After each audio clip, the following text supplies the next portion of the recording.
Well, this is an exciting time of the year for us. Antlers have really started developing. It's mid-July. We've been doing a little bit of experimenting at the family farms, and each weekend Matt and I try and head up there, see the results. That's where we're headed today. Hopefully we'll find some good news. The countdown has begun. We're now less than 2 months away from bow season opening up here in Missouri. It's crunch time, so we're out this week preparing with a new technique. Growing Deer is brought to you by Bass Pro Shops, also by Reconics, Trophy Rock, Eagle Seed, Nikon, Winchester, Dead Downwind, Antler Dirt, Lacrosse Footwear, Blood Sport Arrows, Flatwood Natives, Morel Targets, Non-Typical Wildlife Solutions, Hooks Custom Calls, Montana Decoy, Summit Tree Stands, Drake Non-Typical Clothing, House Lubricator, Genesis No-Till Drill, LEM Game Processing, Fourth Arrow, G5 Broadheads, Prime Bows, and Redneck Hunting Blinds.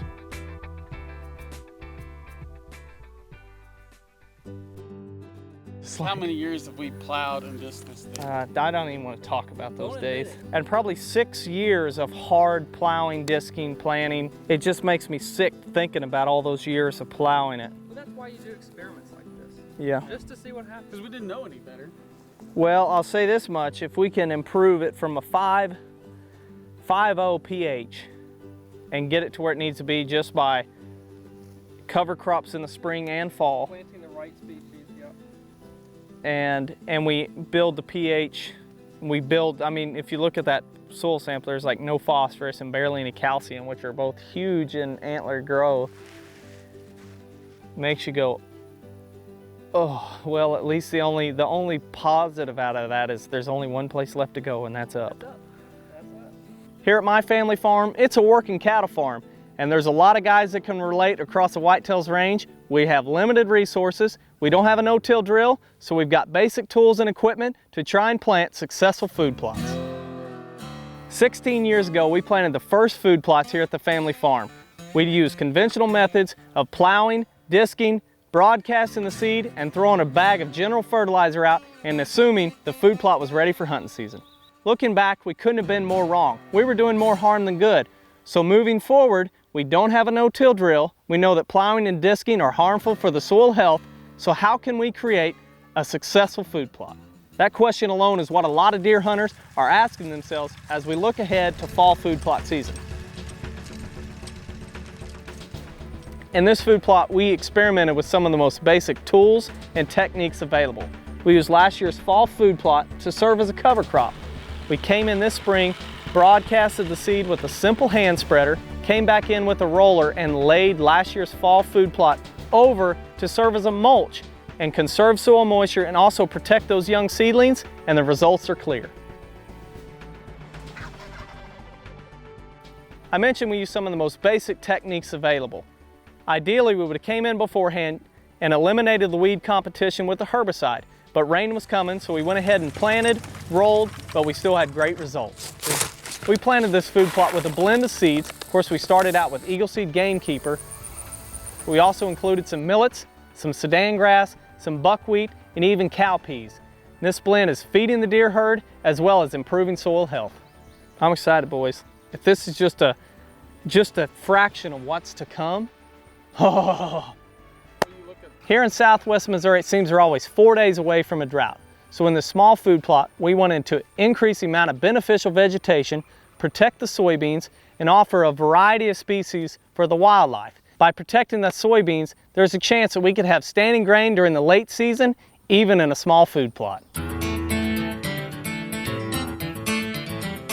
However, if we're experiencing a wet growing season and we want our eagle beans to express more potential, we're simply going to come in with a herbicide, terminating everything but the Roundup Ready Eagle beans, allowing them to put on more forage and ultimately more pods. Diving in further to this food plot, the benefits are outweighing the cost. In addition to the Eagle Seed soybeans, all the other species we use in our area cost less than $1.50 a pound, but they're improving soil health, conserving soil moisture, and also providing a lot of forage for the wildlife. If you're a deer hunter and you're looking for ways to create food plots, but you don't have the no-till drill and you don't want to use a plow, follow along this fall as we continue to use basic tools and techniques to create successful food plots. Matt and I are very excited to continue monitoring these plots and sharing with you the results from the small food plot. Fall food plot season isn't far away, And you can bet we're going to be trying this technique out in our small, hard to reach hidey hole food plots.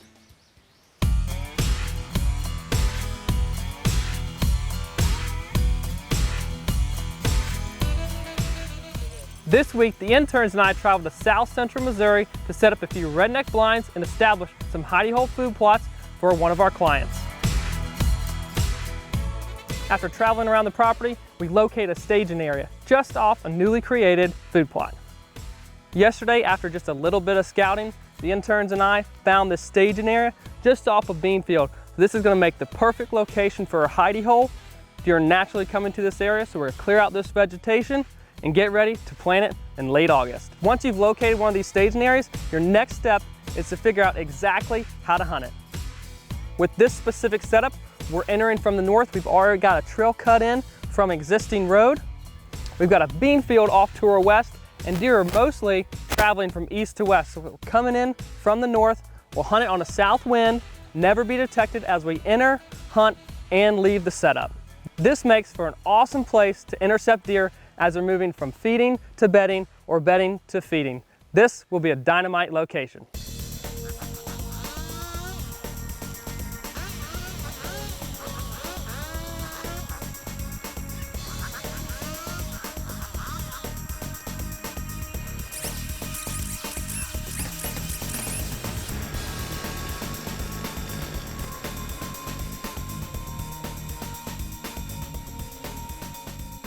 When we create a hidey hole food plot, step number 1 is scouting. We accomplished that yesterday.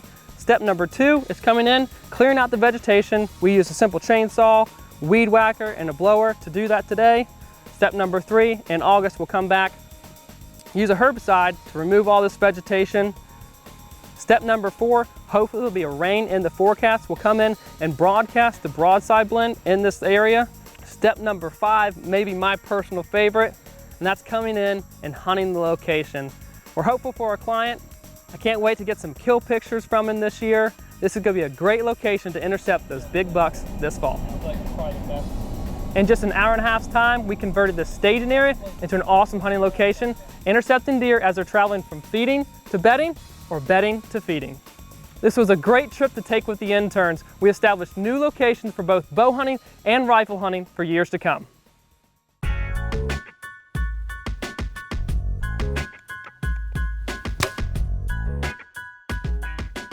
As we all know, in the heat of the moment, poor form, rush shots, and bad arrow placement can occur. Taking the time now to practice and prepare can help make those shots count this fall. Middle of the summer is the time we all start getting really serious about practicing for the upcoming deer season. That includes shooting our bow. It's important that when I shoot, I'm shooting with purpose. So each time I'm headed out to shoot, I start and finish with blind bail.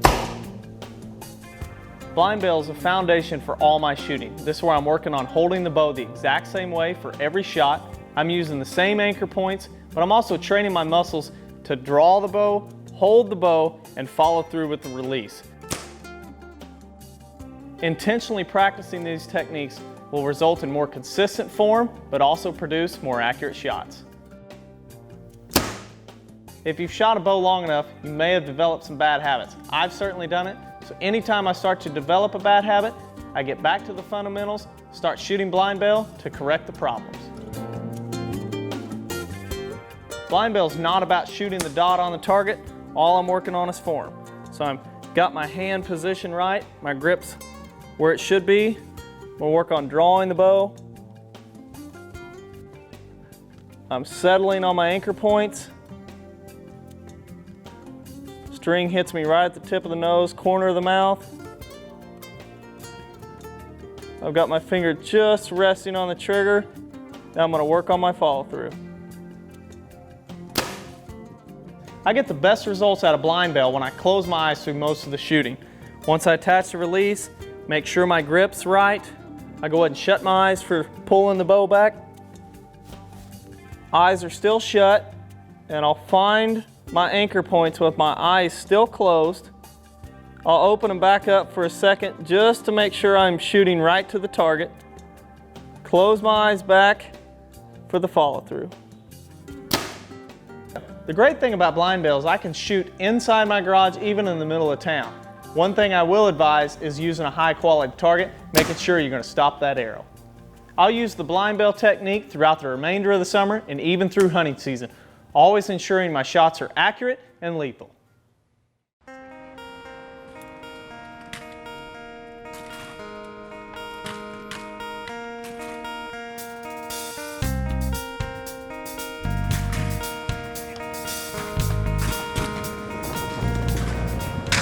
Raleigh and Ray are competing in the SCTP National High School Trap Championship this week. I'm told over 1 million shots will be fired this week.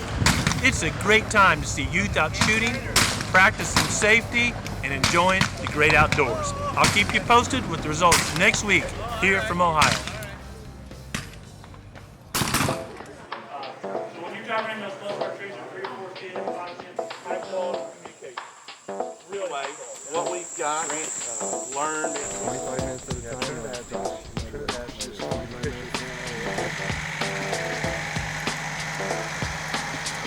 Special offer for all the field day attendees. RTP is offering free shipping to anyone who purchases a Genesis no-till drill at field day. Come join us August 12th and 13th.